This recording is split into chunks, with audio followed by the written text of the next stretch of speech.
Ey insanoğlu, beden abdestli, beyin cenabet, olur mu senden ibadet? Hakka iman ediyorsan, ayetine neden itaat etmiyorsun? Kur'an'da yazar ki, hak ile karşıma çıkma benim, hak yeme. Kul hakkı ile karşıma çıkma benim. Alırsan mazlumun hakkını, ne sandın Allah almaz mı senden bu hakkı? İnsanız biz, insanız. Hak yiyerek mazlum hakkı, Allah almaz mı senden bu hakkı? İnsanız, bir canız, sevgi bağları içinde, kardeşçe el ele yaşayalım birlikte. Hak olalım, hak yaşayalım. Ey insanoğlu, etme. Mazlum hakkı yeme. Etme. İnsanız biz, insanız, insanız biz.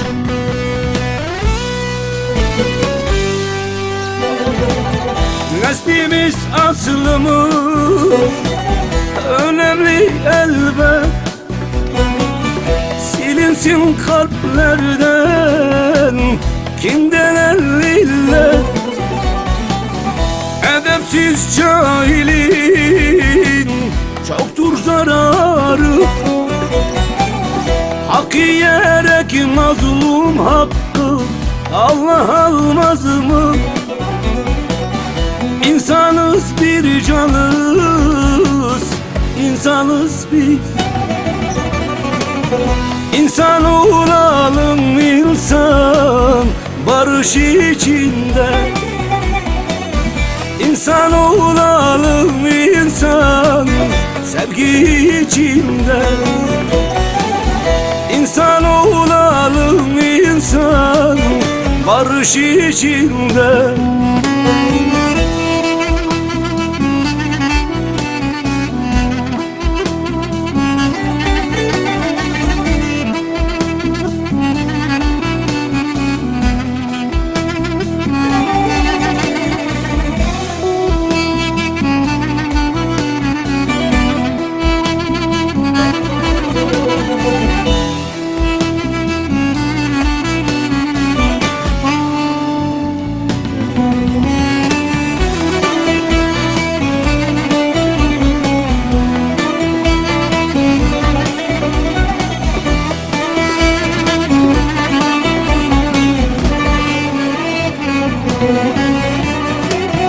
Namazın kurtarmaz seni, orucun kurtarmaz.